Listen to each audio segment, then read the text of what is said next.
Some may say that Xenoblade Chronicles 3 is in a bad spot. When it came to Xenoblade 1, 2, and X, there wasn't any previous game that needed to be played before enjoying this one. However, Xenoblade Chronicles 3 is slightly different, since it takes place in the future of both Xenoblade Chronicles 1 and 2. So there are bound to be a few references to the previous titles that newcomers to the series might not understand. There will probably be a few people who ask, why does this girl have wings on her head? Why the heck is there a giant sword stuck in the ground? And why do these girls have jewelry implanted in their flesh? So if Xenoblade Chronicles 3 is your first Xenoblade experience, or if you have played these games before and you just want a quick refresher, here is a story and lore recap of Xenoblade Chronicles 1 and 2. And just in case you can't tell, yes, there will be spoilers in this video. However, I'm going to try and mitigate as many spoilers as I can. This is a story and lore recap to catch people up over the major events of the first two games. However, the cutscenes of these games alone are over 10 hours per game. So, if given the chance, I will be skimming over plot points that aren't essential in order to make this a fast summary. This is to save time and to leave a few surprises for people who haven't played the first two games yet. I also will be leaving timestamps in the video description so you guys can more easily go to the individual story and lore recaps. But with those disclaimers out of the way, I'm going to start out by summarizing the story of the first Xenoblade Chronicles game. The first Xenoblade Chronicles game takes place on two titans, the Bionis and the Mechonis. These titans may be lifeless now, but they were once locked in a frightful battle. Thousands of years later, the inhabitants of these two titans are at war with each other. The force of the Mechonis, also known as Mechon, are invading the Bionis, and the Homs that live on the Bionis are fighting them back. The story starts at Sword Valley, where the hero Dunban fights back the Mechon with the Monado, a legendary sword that can cleave through Mechon with ease. The funny thing about the Monado is that it can cut through Mechon with ease, however it cannot cut people. 1 year after the battle, we meet the main character Shulk. Shulk lives on the Bionis Ankle, in Colony 9. We also meet his childhood friends, Rhine and Fiora. Dunban is also here, but he lost the use of his right arm after using the Monado. Things seem to be going well until the Mechon invade Colony 9. We learn three things during this invasion. The first is that Shulk is able to wield the Monado without suffering the same consequences as Dunban. When Shulk wields the Monado, he's able to see glimpses into the future, and that there are Mechon that exist that are immune to the effects of the Monado, and these Mechon have faces. During the invasion, Fiora is killed by the faced Mechon, and Shulk and Rhine set off on a quest for revenge against the metal-faced Mechon. On their journey, Shulk and Rhine learn more about the Monado's power. Shulk sees a vision of Rhine dying from the blow of a monster. When Rhine is in danger of death, Shulk is able to unlock a new power of the Monado and save his life. With this, they figure out that they can use these visions of the future to save lives. This is apparent when they meet Sharla and Juju, and Shulk is able to use his visions to save Sharla and unlock a new power of the Monado. And when they have to rescue Juju, they are able to save Juju and Athauron, another character they meet, who almost died. After saving Juju, the metal-faced Mechon, now known as Metal-Face, confronts the party with a whole bunch of other metal-faced Mechon that are invulnerable to the Monado. And this time, Metal-Face can talk. Even with Shulk's increased knowledge of the Monado, Metal-Face remains indestructible. They don't have to fight Metal-Face alone, since Dunban has recovered enough to join the fight, and the whole party is assisted by a mysterious creature called a Telethia. Shulk does manage to get a good slash into Metal-Face. While this happens, Shulk has a vision of a strange location and sees himself gaining the power to cleave off Metal-Face's arm. This strange location is Prison Island, and it is located at the head of the Bionis. After the Mechon retreat from the Telethia, the party that is now composed of Shulk, Rhine, Sharla, and Dunban set off to Prison Island in order to attain the power to fight the metal-faced Mechon. The party travels through Satoral Marsh and the Bionis interior before reaching Machna Forest. We meet several new characters here in Machna Forest. The first is Alvis, a mysterious Homs that teaches Shulk a new Monado art. Alvis is an enigma, however, we'll talk about him a little later. We also meet Melia, the High Entia princess who is hunting down one of the Telethia, and Ricky, this year's hero pawn. Everyone decides to help Melia kill the Telethia, and then Melia helps the party reach Aerith Sea at the top of the Bionis. In order to enter Prison Island, the party is going to need Imperial sanction from the Emperor of the High Entia. We also run into Alvis again, and he promises to be the messenger between the party and the Emperor to get Shulk and the others on Prison Island. At first, the Emperor refuses, since the High Entia have a very negative history with the Monado. The Emperor is also busy preparing for Melia to become the next ruler of the High Entia. Oh yeah, Melia's father is the Emperor. To prove herself, Melia has to go through the Trial of the Tomb, where she must go through the tomb of the High Entia royal line in order to gain approval of her ancestors. While she is completing this task, Melia is attacked by an assassin, and the party is able to save her because of a vision that Shulk had, although the Emperor still won't let anyone onto Prison Island. That changes when the Mechon launch an invasion on Aerith Sea, and the Emperor heads to Prison Island. Shulk sees a vision of the Emperor being killed by Metalface, so the party heads to Prison Island to save the Emperor. On Prison Island, the Emperor inspects the prisoner that is being held, a giant, and accesses this giant's power in order to fight off the Mechon. The party reaches the top of Prison Island, where the Emperor is, and even have a conversation with the giant. The giant introduces himself as Zanza, and explains to the party that the Monado was molded from his flesh, and it was used to fight the Mechonis long ago. He also explains that the Monado is still being held back from its full potential. But despite this, the High Entia ancestors feared the power of the Monado, and they locked Zanza away because of it. Zanza tells Shulk that if he uses the power of the Monado to free Zanza, he will be able to unlock the true power of the Monado. Melia smells a lot of bullcrap quoting Zanza's words, and she tells Shulk not to free the giant. However, Shulk needs the power in order to fight the faced Mechon, so Shulk frees Zanza from his restraints. Once this happens, Metalface throws a spear at Zanza, skewering the giant and seemingly killing him. Metalface is accompanied by another faced Mechon, known as Silverface. A fight breaks out between Metalface and the party, and Metalface kills the Emperor during this fight. Shulk is devastated that the Emperor died, but the ghost of Zanza tells Shulk that the power he needs is now his, and Shulk is able to unlock the full power of the Monado. With this, Shulk is able to cut through Metalface. But there is still one more revelation in this scene.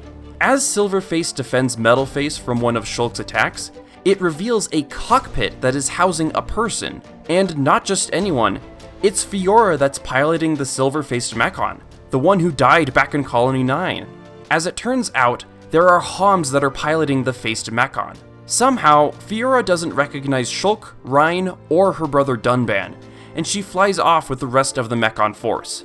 The reason that the Monado didn't work on the faced Mechon is because the human side of the pilots was being reflected in these Mechon.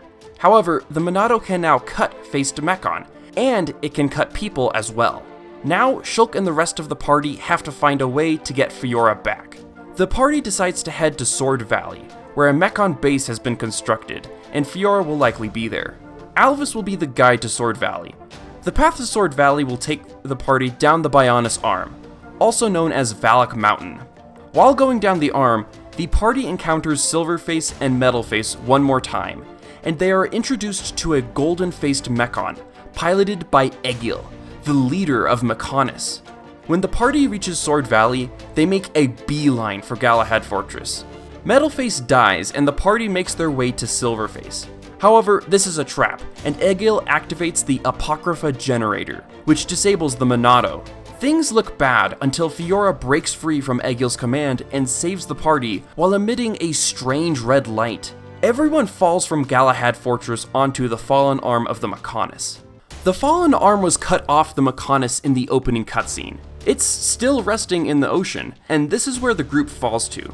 Good news, by the way, Fiora is alive and remembers Shulk now, and Shulk is able to get the Monado working again, even if its power is now limited. Down here, we encounter a new race of people, the Machina, the people of Mechonis. Don't worry, they're not a threat.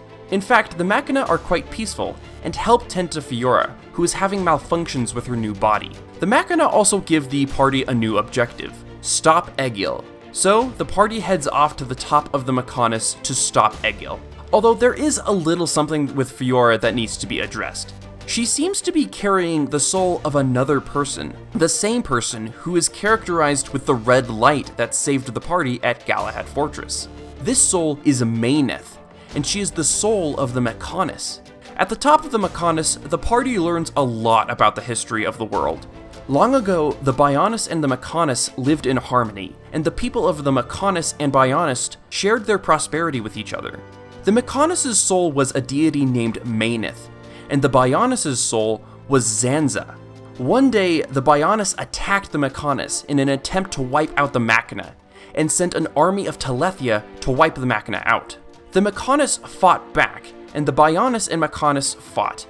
Once the battle was concluded, the High Entia took the giant Zanza and sealed him away on Prison Island. Meyneth had exhausted most of her life force in the fight with Zanza, and had to go into stasis for several thousand years for the inevitable return of Zanza. Now, Egil, fueled by rage at the Bionis, has declared war against Zanza. We also learn from Egil that he attacked the Homs in order to wipe out the Bionis food supply. All living things are born from the Bionis, and are returned to the Bionis when they die. This flow of ether has continued for millennia, and when the Bionis reawakens, it will consume all the life forms on Bionis in order to reclaim that ether energy. The party tries to stop Egil here, however, the diminished power of the Monado is not able to defeat Egil, and the party needs to deactivate the Apocrypha generator in order to reclaim the Monado's true power. During this time, Egil takes the role of the Mechonis' soul, and the Mechonis starts to move.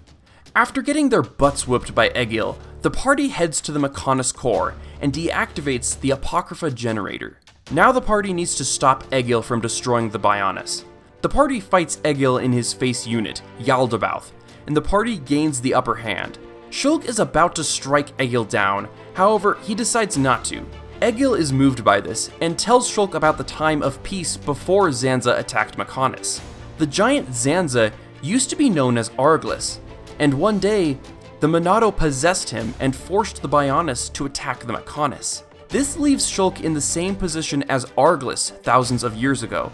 And then, after being shot in the back, the soul of Zanza appears from Shulk. If you're thinking that this plot twist came out of nowhere, that's because I cut out a lot of foreshadowing in order to make this summary a reasonable length. Zanza demolishes Egil, and when Meyneth comes out to fight, Zanza kills her, and takes Meyneth's Monado.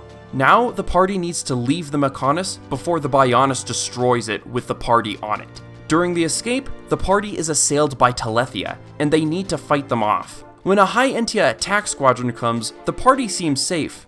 However, this is a case of out of the frying pan and into the fire, since the entire squadron is exposed to concentrated ether particles and they transform into Telethia.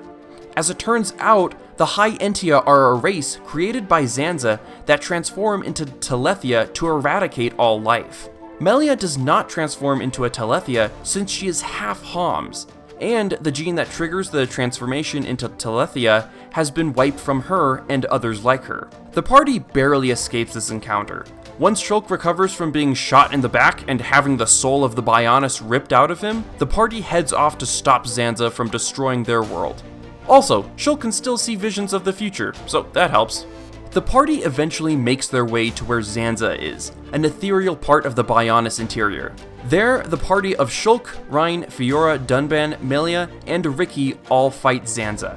As the fight progresses, Shulk is able to unlock a third Monado, also known as the True Monado. Before Shulk lands the final blow, the voice of Alvis is able to speak to everyone there. Shulk uses the True Monado to land the final blow on Zanza, and the fight is over. Shulk, who is accompanied by Alvis, then sees a memory of the ancient past, long before the Bionis and Mechonis came into existence. It shows Zanza when he was an ordinary man.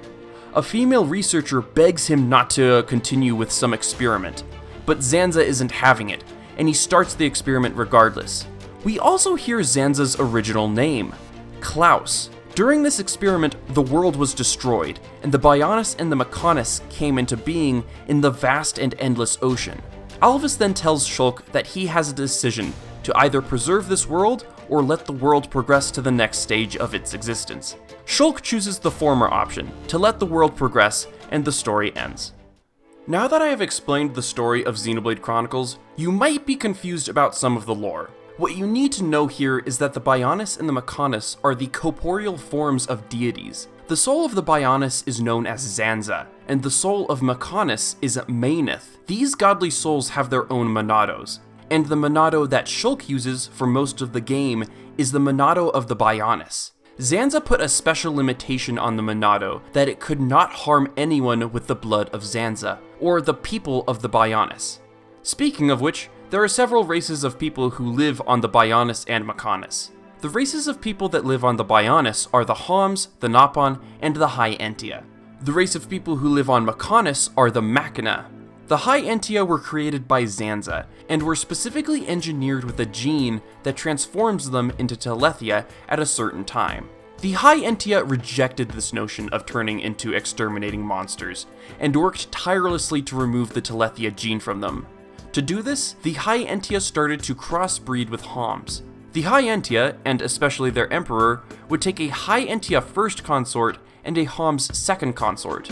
Eventually, there were High Entia that were born who did not have the Telethia genes in them, like Melia. In fact, most High Entia are half Homs, and Melia specifically has 80% Homs genes inside her.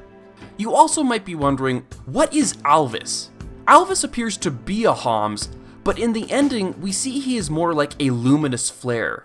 He even states that he is a computer of some kind. In order to explain this, we need to look at Xenoblade Chronicles 2. The story of Xenoblade Chronicles 2 takes place in Allrest.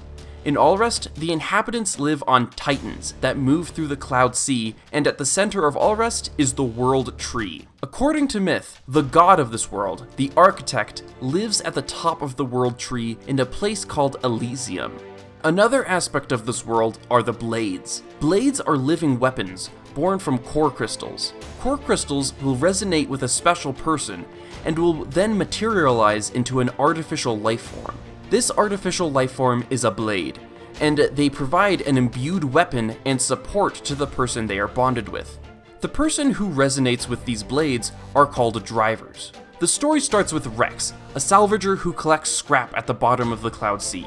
Rex lives on the back of a smaller titan named Azurda, but Rex just calls him Gramps.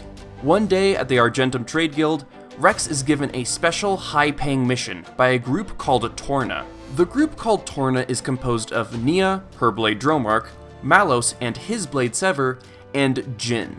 On the way to the salvage point, Rex becomes friends with Nia. At the salvage site, the salvagers bring up an old warship. Rex and Torna go inside the ship, and the reason the Tornans wanted Rex was because he comes from the Leftherian Titan, and the door will only open for a Leftherian. Rex gets pretty far ahead of Torna, and Rex encounters a girl and a sword. When Rex touches the sword, he achieves resonance, and Jin then kills Rex. But this isn't the end for Rex, as he wakes up in a field with the girl. This girl is a blade named Pyra, and she is no ordinary blade. She is the Aegis, the master blade made by the Architect, who was brought down from Elysium. She has to break the news to Rex that he died, but she makes a deal with him.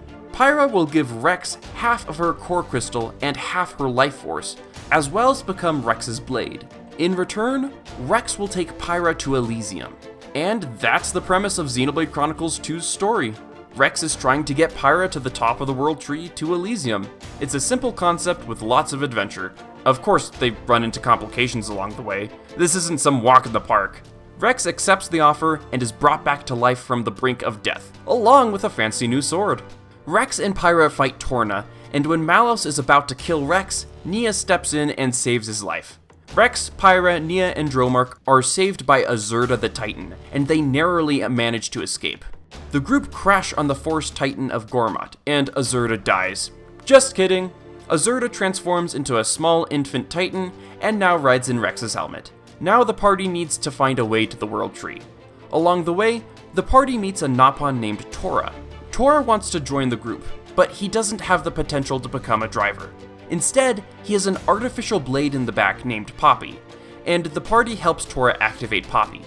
Torna is indeed useful, since he is able to find the group a Titan chip that will take them to the World Tree. However, things go wrong as they approach the World Tree. A giant robotic snake called Ophion drives the party away and into the jaws of the Urian Titan. Now the party needs to find a way past Ophion if they want to ascend the World Tree. Their search takes them to a guy named Cole, who might know a method of passing Ophion. However, Torna shows up again to prevent the hero's journey. This time, Malos and Sever are here, and they are joined by another member of Torna, named Akos, and his blade, Abrona. These two members of Torna almost defeat Rex and the rest of the party. The only reason they survive is because of Pyra's alternate consciousness. This is another form and personality known as Mithra. Mithra is able to use her powers to save the party. Oh, and Malos and Akos lose their blade companions. The next day, we get an explanation of what happened. Pyra reveals that Malos is another Aegis like her. Both of the Aegises were brought down from Elysium by a man from the Indoline Praetorium named Amalthus. 500 years ago, Amalthus bonded with Malos, and Malos threatened to destroy the world in what is known as the Aegis War. Mithra fought Malos, and after Malos was defeated, Mithra created Pyra so she would never have to use her destructive power again.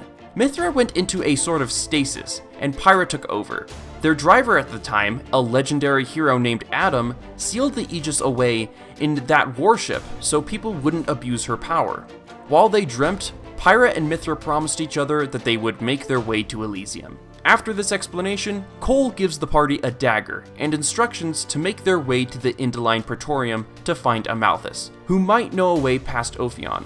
Cole also reveals that he is a blade of sorts. More accurately, he is a type of blade called a flesh eater, a blade that has been infused with human cells and given special abilities. With this new objective, the party heads off to the Indoline Praetorium. The path to the Praetorium will take them through the Titan of Mor Ardain.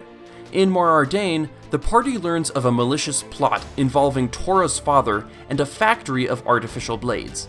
The party finds the factory and Torra's father, who is being held hostage there in order to make artificial blades. The artificial blades are for Torna, and some new Tornan faces have even arrived to pick up their cargo. These two are Petroka and Mikhail.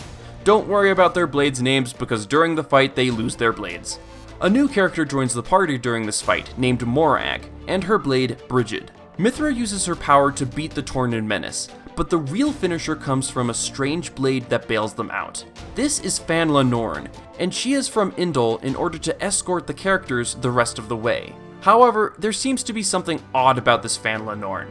Mithra actually knew this blade 500 years ago, during the Aegis War, and back then, she was known as Haze, and her core crystal is different than it was 500 years ago.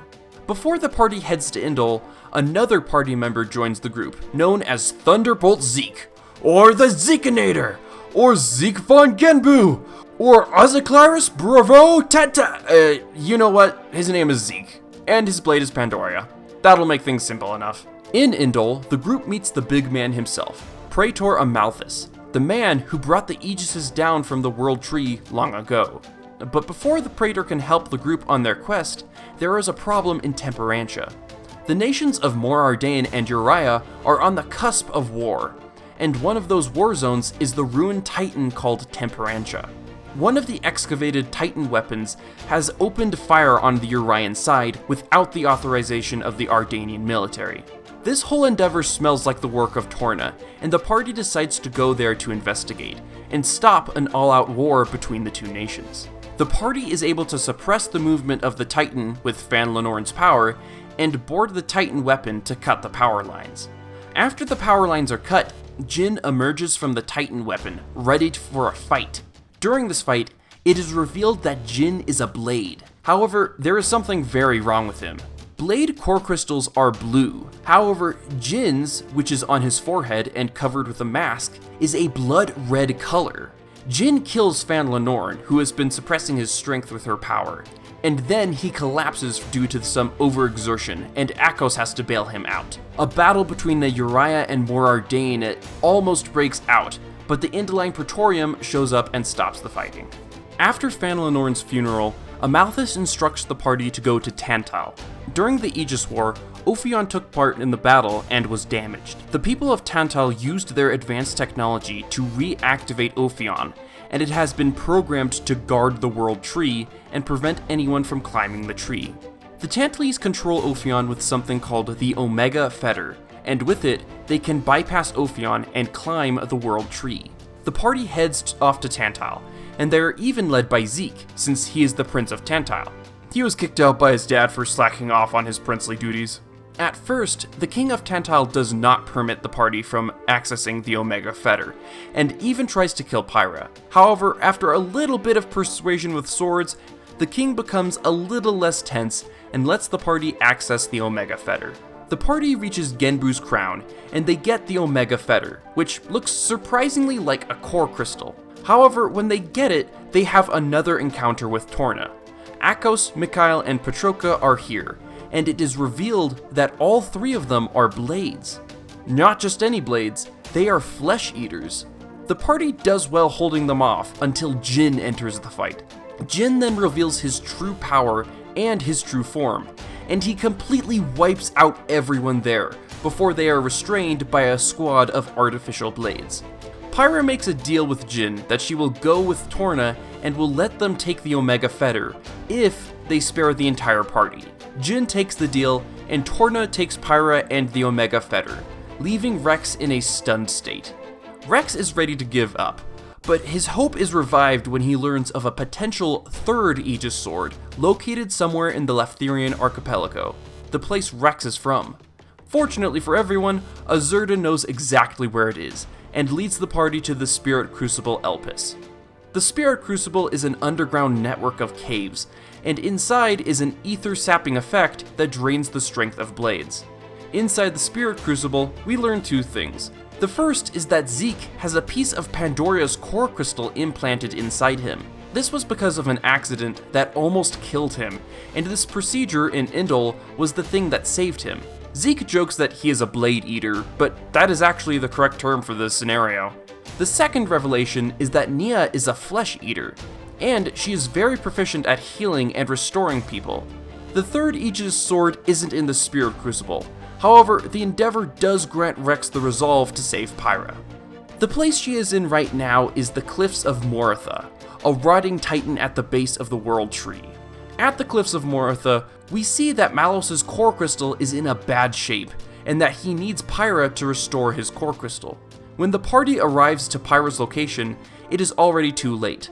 Malos has siphoned her memories, and she is now a shell of her former self. This doesn't stop Rex from communicating with Pyra and Mithra, and he begs them to come back and join him while ascending the World Tree. This miraculously works, and Rex unlocks the insane power of anime. Yep, it's the third Aegis sword that Adam wasn't able to use, and it now belongs to Rex with a new outfit, and Mithra and Pyra have a new form as well. With this new anime sword, Rex is able to fight Jin. However, Ophion shows up and destroys the platform, and everyone falls to the land below the Cloud Sea. Rex and Mithra wake up in the land of Moratha, a region below the Cloud Sea, where the Architect was born. Here they find Jin in a weakened state, fighting some huge monster. After saving Jin, Bridget and Poppy show up to finish the monster off. However, Jin isn't out of the woods yet, since he is in really bad condition. Mithra is able to use her new Aegis powers to temporarily fix Jin, but she finds something disturbing. Jin has a human heart inside him. Jin wakes up, and it is decided that Jin should form a temporary truce with Rex, and they set off to find a way out of Moratha. While they are exploring, they stumble across the Titan of Torna. Now then, I may have missed a few details in this summary, so let me try and fix that. The antagonist group known as Torna is named after a nation that fell during the Aegis War. On the Tornan Titan, Jin was a regular blade, and he had a driver named Laura, and they fought against Malos. Fan Lenorn was there as well, but back then she was known as Haze. Inside the Tornan Titan, Jin explains a lot of lore. As it turns out, blades are destined to one day become titans. These titans birth new titans, and when those titans die, they leave a core crystal. The Tornans revered and feared the cycle of the Titans, as it was the groundwork for their theology. However, things did not last. After the destruction of Torna, some of the Tornans followed someone who claimed the lineage of the hero Adam to Tantal, while the rest of the Tornan people were wiped out by the Indoline Praetorium's forces, commanded by Praetor Amalthus. It was during this extermination of the Tornans that Jin's driver lay dying, and it was then that Jin consumed her heart and became a flesh-eating blade. Jin's history lesson is cut short by one of the monsters from outside breaking into the room and engaging in a fight. The fight is ended when the rest of the party come to help finish off the monster. Outside the Tornan Titan's ruin, Jin is picked up by the rest of Torna, Torna the group of blades, not the nation by the way, and all of them start to ascend the world tree. Only Jin was picked up, and the party has to get to the top of the world tree before Torna does. As the party starts to climb, they find that the world tree isn't a tree at all. It's some kind of massive man-made structure from the civilization of Moratha. As Torna ascends the world tree in their battleship, they are attacked by Indol. Indol engages Torna with their troops as Torna deploys their artificial blades to counter Indol. As the party reaches the battle, Amalthus reveals his true antagonistic nature. He suppresses the party with Haze's power, since it was he that stole half of Haze's core crystal and is now using it to command blades. Rex is able to temporarily disable Amalthus's power with Rex's use of the Master Blade. But now Amalthus needs to be dealt with, and fast, since Jin and Malos have gotten off their battleship and are climbing the world tree at this time. Rex and Mithra are able to use their power to disable Amalthus's control, and then the Tornan warship, which is piloted by Mikhail, deals a finishing blow to the Indoline Titan. Before that happens though, Mikhail reveals to Amalthus that he is a Blade Eater, and is one of the test subjects that Amalthus experimented on before implanting Haze's core crystal into himself. As Jin and Malos are headed up to an elevator that will take them to Elysium, Jin stays behind to confront the party one more time. Jin activates his true form one more time and fights everyone there. The battle is a loss for Jin, but Rex doesn't try to kill him. That's not what it looks like to Akos and Patroka, as they rush to help him. However, an unexpected monster appears. It's Amalthus, in his full and monstrous blade-eating form. He devours Patroka and Akos' core crystals, and then turns his attention to the main party in a big fight. The fight is a close one, however it is Jin who uses his full powers to kill Amalthus in the end. However, this puts too much strain on him, and Jin dies. Now, Rex and the rest of the party have to reach Elysium to stop Malos. As the party boards the elevator to reach Elysium, we are treated to a special flashback taking place long ago. It shows people at the top of a space station trying to resolve a battle that is happening outside. It also shows a specific experiment taking place where a researcher named Klaus is about to conduct an experiment with some glowing object called the conduit. A female researcher begs Klaus not to do the experiment.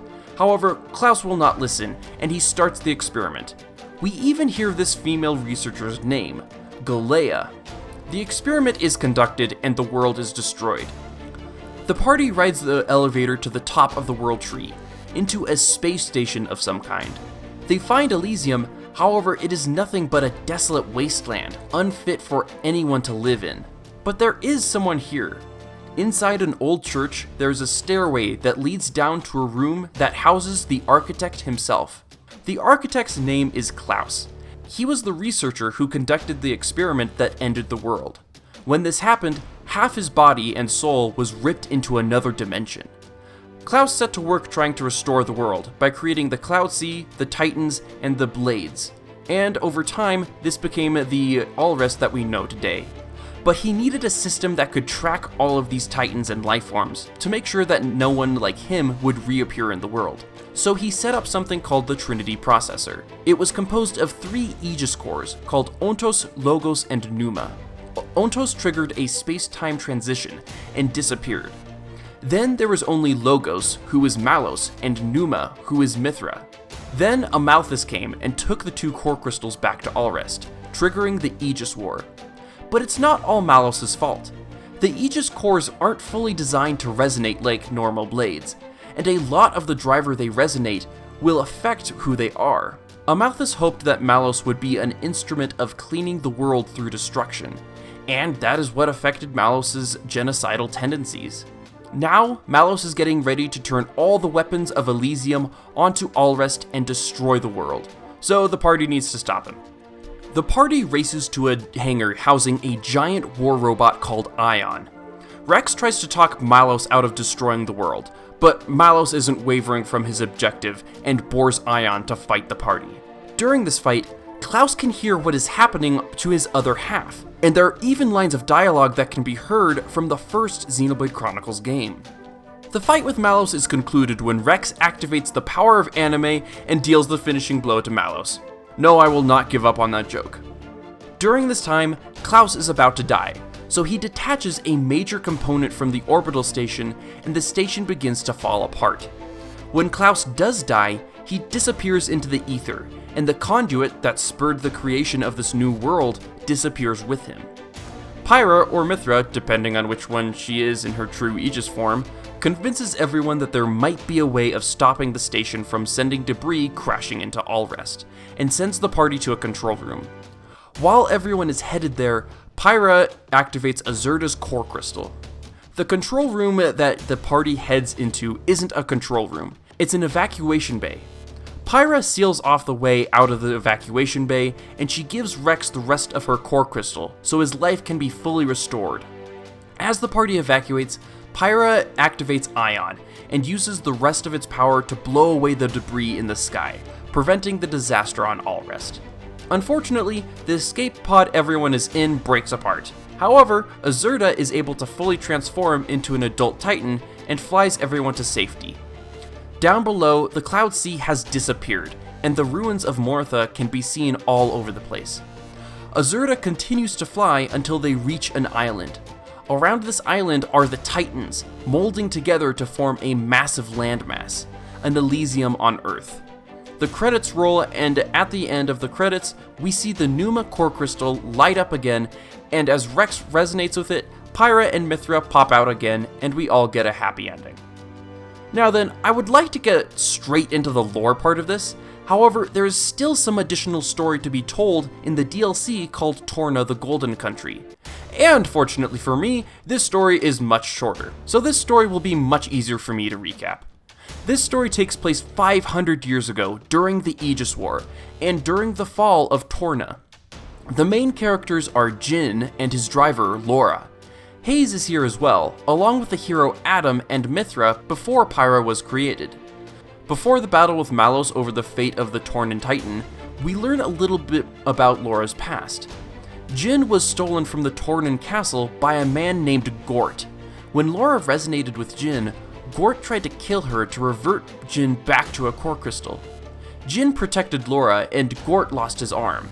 When Gort shows up again during the events of Torna the Golden Country, he tries to kill Laura again, only Jin takes Gort's other arm. Or so I think so. The cinematography of the scene is really confusing since they don't want to show too much gore. Back in Torna, Malos is getting ready to use the Tornan Titan to destroy Alrest. The heroes prevent this from happening, but the Tornan Titan is still lost, and there are still casualties. After the loss, Mithra creates the alternate personality of Pyra to never have to use her powers again. After Laura and Adam part ways, they are confronted by some horrifying monster. This monster turns out to be Gort. After his defeat and loss of both his arms, Gort was picked up by some Indoline troops and brought back to Amalthus. Amalthus then used Gort and implanted a core crystal inside of Gort to create the first Blade Eater. Now, Gort has hunted down Laura and is intent on killing her. Of course, Laura, Jin, and Hayes kick the crap out of Gort and he dies. The story ends by Laura and company joining up with the rest of the Tornan survivors before they are wiped out and Jin becomes a flesh eater. How delightful! Now that I've explained the story, let's get into the lore. The best place to start are with blades, flesh-eating blades, and blade eaters. Regular blades come from core crystals and are awakened when they resonate with the driver. Not everyone can resonate with a core crystal, but those who can become drivers. When the driver dies, the blade reverts back to a core crystal, and all their memories are wiped clean for the next resonance. But then there are flesh-eating blades. Flesh eaters start out as normal blades, but they are then augmented with human cells to give them special powers. Most flesh eaters are failures of the craft, and they don't return to their core crystals and will eventually grow old and die. Some flesh eaters live for hundreds of years, and they will outlive their drivers. Jin is a special case among flesh eaters. Jin has his driver's heart implanted inside of him, and this has granted him insane powers that put him on a completely different level compared to other flesh eaters. Then there are blade eaters. Blade eaters start out as humans, and then a core crystal is transplanted inside them to give them augmented abilities and blade-like characteristics. Blade Eater technology is restricted to the Indaline Praetorium, and was developed by Amalthus, so the technology doesn't exist outside of the Praetorium. Blade Eaters live long lives and are much stronger than normal people. Blades will go through their cycle of resonating and returning to their core crystals until they eventually develop into Titans. These Titans will give birth to new Titans and will harbor new life forms to live on them. When the Titan dies, a fresh core crystal can be recovered that is ready to resonate. But then we get to the Aegises, master blades being fed information about all blades and Titans. There were 3 Aegis cores that formed the Trinity processor: Ontos, Logos, and Pneuma. While Ontos disappeared by a space-time convergence, we pretty much know where and who he is. He is Alvis from the first Xenoblade Chronicles. In the original version of Xenoblade Chronicles on the Wii, Alvis had a key around his neck. However, in Xenoblade Definitive Edition, the key around his neck has been replaced by an Aegis core crystal, pretty much confirming that Alvis is Ontos. And if you are wondering about the races of Alrest, the major people are the humans, the Gormadi, the Indaline, and the Nopon. There are also some Urians in there as well. You could also include the Blades, Flesh Eaters, and Blade Eaters to that list as well. But then we come to the Architect, or his real name, Klaus. If it wasn't obvious before, Klaus is the researcher who destroyed the world with his experiment and created the world of Bionis and Mechonis in Xenoblade Chronicles. Half his body was ripped into this new world and became Zanza. Meanwhile, Galea, Klaus's colleague, or whatever her job was, became Maynith, or the soul of the Mechonis. It is unclear if she was ripped in half like Klaus was. For all we know, one half of Galea could still be out there in some other universe. We just don't know very much about what happened to her. After the experiment with the conduit, Klaus set to work remaking the world in order to atone for his mistake by creating the Cloud Sea and the Titans. The Titans eventually gave birth to the varied life of Alrest and eventually formed the world we know in-game. And now we look to the future of Xenoblade Chronicles. What do you mean there's more? I covered Xenoblade Chronicles 1, 2, and Torna. What else is that? Oh, right. Future Connected. Alright, let's get the summary over with. Future Connected takes place 1 year after the events of Xenoblade Chronicles.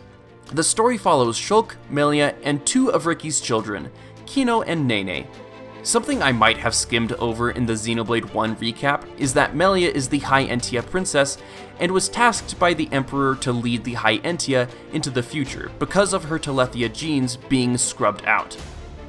Melia and Shulk head up to the Bionis Shoulder because the High Entia capital Agniratha has appeared there. Some chaos ensues with a monster called the Fog King, and the Fog King looks suspiciously similar to one of the monsters in the land of Moratha from Xenoblade Chronicles 2. This monster is coming into the world through some dark portal called the Rift. There are also a bunch of docile Telethia flying around the Bionis Shoulder. In the final fight with the Fog King, the Telethia all throw themselves into the Rift to close it, and the Fog King is killed. The story ends with Melia being crowned the Queen of the High Entia. And now there is a High Entia Empress, who is Melia Antiqua. Since she is a High Entia, Melia will most likely be in Xenoblade Chronicles 3, and the promotional material has pretty much confirmed it. Now we look to the future of Xenoblade Chronicles, with Xenoblade Chronicles 3, taking place in the world of Ionius, the ruined remains of Bionis, Mechonis, and the Titans of Alrest. 2 nations have appeared, as Keves and Agnes. Keves are composed of the peoples of Bionis and Mechonis. The people of Agnes are composed of the people of Allrest. Naparn are in both worlds, and we'll be seeing them on both sides. Agnes and Keves are in perpetual war with each other to fill up their own flame clocks. Now it's time to experience the world of Ionios. It's going to be a wild ride, this Passage of Fate. I'll see you guys some other time. Bye.